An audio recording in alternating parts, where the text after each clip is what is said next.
नमस्कार दोस्तों, India speaks daily के फॉरेन न्यूज बुलेटिन में आपका बहुत बहुत स्वागत है।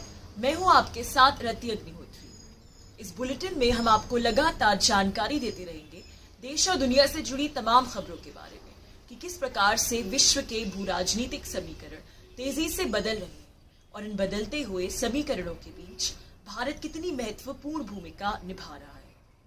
तो शुरुआत करते हैं आज के बुलेटिन से। चीन और ब्रिटेन के बीच अब मीडिया वॉर छिड़ गया है। एक प्रकार के मीडिया युद्ध की शुरुआत हो चुकी है। ब्रिटेन ने चीन के CGTN चैनल के प्रसारण पर रोक लगा दी है।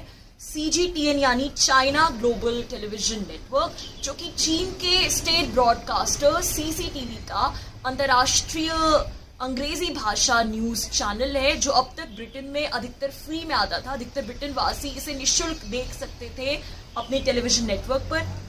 ब्रिटेन के संचार नियामक ऑफकॉम ने बयान दिया है कि उसने CGTN के लाइसेंस को रद्द कर दिया।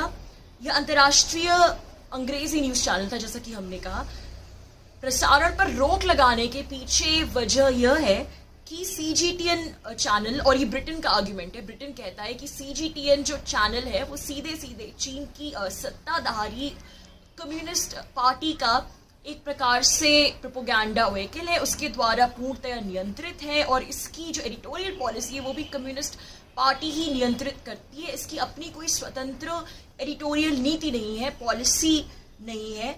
और अगर सीधे सीधे शब्दों में कहें तो यह जो चैनल है यह चीन की कम्युनिस्ट पार्टी के प्रोपोगेंडा का एक साधन मात्र है। पत्रकारिता की आड़ में यह प्रोपोगेंडा कर रहा है। सारी न्यूज साइकिल जो है वो कम्युनिस्ट पार्टी CCP नियंत्रित करती है और सभी न्यूज एक तरफा होती है, बायस्ड होती है। ब्रिटेन ने यही रीजनिंग दी चैनल के विरुद्ध कार्यवाही करने को लेकर। ब्रिटेन ने विशेषकर हांगकांग जन आंदोलन के कवरेज से जुड़ी रिपोर्ट्स का जिक्र किया और CGTN पर यह आरोप लगाया है कि उसने इस आंदोलन के संदर्भ में जबरन स्वीकारोक्ति यानी कन्फेशन स्टेटमेंट्स का प्रसारण किया है। हांगकांग में ब्रिटिश वाणिज्य दूतावास के एक कर्मचारी ने बताया कि कैसे उसे जबरन ले जाया गया, उसे हिरासत में लिया गया, गिरफ्त में लिया गया, उसे जेल में डाल दिया गया और उससे फिर आंदोलनकारियों के बारे में, प्रदर्शनकारियों के बारे में जबरन इंफॉर्मेशन, जानकारी हासिल की गई। और एक अन्य ने बताया कि पुलिस हिरासत के दौरान उस पर जबरन अपराध स्वीकार करने का दबाव बनाया गया, उस पर तमाम तरीके की यातनाएं ढाई गई, यानी लोगों से बेसिकली जोर जबरदस्ती करके प्लांटेड कन्फेशंस लेना और फिर उन्हें टीवी पर दिखाना। ड्रैगन का स्टेट मीडिया प्रोपोगेंडा करता है, ये बात तो जग जाहिर है, लेकिन ब्रिटेन को अभी ऐसी क्या सूझी कि इस समय विशेष में उसने इस प्रकार का सख्त एक्शन लिया चीनी स्टेट मीडिया के अंतर्राष्ट्रीय अंग्रेजी न्यूज चैनल के खिलाफ, न्यूज चैनल के विरुद्ध। इसके पीछे दो वजह हैं। पहली वजह तो ये है कि हांगकांग जन आंदोलन के कवरेज के परिप्रेक्ष्य में, जैसा कि मीडिया रिपोर्ट्स में बताया गया है, जो ब्रिटिश दूतावास में काम कर रहे थे लोग, उनको जबरन इस पूरे प्रकरण में घसीटा गया और उन्हें जेल में डाला गया और उनसे कन्फेशन स्टेटमेंट्स उगलवाए गए, जानकारी हासिल की गई आंदोलनकारियों के खिलाफ। तो जाहिर सी बात है कि ये एक कूटनीतिक मसला बन गया, कूटनीतिक मुद्दा बन गया चीन और ब्रिटेन के बीच में। और दूसरी वजह यह है कि ब्रिटेन और चीन के संबंध इस समय वैसे भी अच्छे नहीं चल रहे हैं। बहुत से मुद्दों को लेकर दोनों के बीच में विवाद चल रहे हैं, गहमा गहमी चल रही है, विशेषकर कि हांगकांग के संदर्भ में, जिस पर अभी हमने बहुत ही विस्तार से एक रिपोर्ट भी की थी कि किस प्रकार से हांगकांग में राष्ट्रीय सुरक्षा कानून होने लागू किए जाने के बाद जो हांगकांग वासी हैं वो ब्रिटेन की ओर रुख कर रहे हैं। और ब्रिटेन के जो प्रधानमंत्री है बोरिस जॉनसन ने, उनकी जो नई नीति है, उसने जिन हांगकांग वासियों के पास ब्रिटिश नेशनल ओवरसीज पासपोर्ट है उनके लिए ब्रिटिश नागरिकता मिलना काफी आसान हो गया है। तो इस मुद्दे को लेकर चीन बौखलाए हुए, जाहिर सी बात है, और ये एक जिसे कहते हैं एक इशू बन गया, एक मुद्दा बन गया है चीन और ब्रिटेन के बीच में हांगकांग मुद्दा। CGTN के लाइसेंस रद्द किए जाने के कुछ समय बाद ही इस पूरे प्रकरण पर चीन की भी प्रक्रिया आ गई। चीन ने ब्रिटिश मीडिया आउटलेट BBC पर फेक न्यूज फैलाने का आरोप लगाया और उससे माफी मांगने को भी कहा।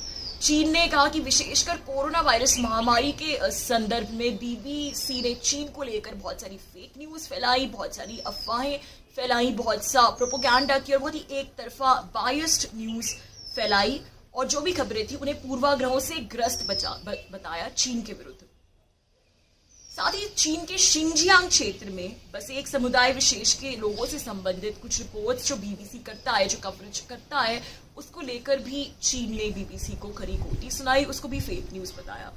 और इस पूरे मामले के केंद्र में बीबीसी की एक हाल ही में प्रकाशित रिपोर्ट है, इन्वेस्टिगेटिव रिपोर्ट है, और जिसमें चीनी सरकार द्वारा शिविरों में रखी गई एक समुदाय विशेष की महिलाओं का जिक्र, महिलाओं के बारे में ये रिपोर्ट है, रिपोर्टाज है। और बीबीसी के अनुसार ये रिपोर्ट उन महिलाओं की टेस्टिमनीज पर आधारित है जो इन शिविरों से बच निकली है किसी तरह से। तो अगर रिपोर्ट की बात सुने तो इन शिविरों में समुदाय विशेष की महिलाओं का अत्यधिक शोषण होता है और इसमें इस प्रकार की बातें लिखी है रिपोर्ट में कि जिन्हें सुनकर ही दिल दहल जाता है और जिनको यहाँ इन सब बातों को यहाँ बोलना संभव नहीं है। इस रिपोर्ट पर सिर्फ ब्रिटेन ही नहीं बल्कि ऑस्ट्रेलिया और अमेरिका जैसे देशों की भी नजर पड़ी। उन्होंने यह मुद्दा उठाया और चीन की शिनजियांग प्रोविंस, जिस प्रोविंस में उस समुदाय विशेष के लोग रहते हैं, ऑस्ट्रेलिया ने इस पूरे मुद्दे में संयुक्त राष्ट्र संघ की जांच पड़ताल तक की मांग कर डाली कि बाकायदा संयुक्त राष्ट्र संघ के जो मानवाधिकार ऑफिसर्स हैं वो जाएं उस चीन के शिनजियांग प्रोविंस में और जांच पड़ताल करें, इन शिविरों में जाएं और मालूमात करें कि वाकई में वास्तविकता क्या है, सच्चाई क्या है। तो अब ये मीडिया युद्ध छिड़ गया है ब्रिटेन और चीन के बीच और ये संभावना भी जताई जा रही है कि ब्रिटेन ने जो एक्शन लिया है चीनी स्टेट मीडिया अंतर्राष्ट्रीय न्यूज चैनल के विरुद्ध, उसके बाद अब चीन से ब्रिटिश मीडिया के प्रतिनिधियों को भी निकाला जा सकता है। तो दोस्तों आज के लिए बस इतना ही। बहुत जल्द आपसे फिर मुलाकात होगी कुछ नई खबरों के साथ। तब तक के लिए अनुमति दीजिए। नमस्कार।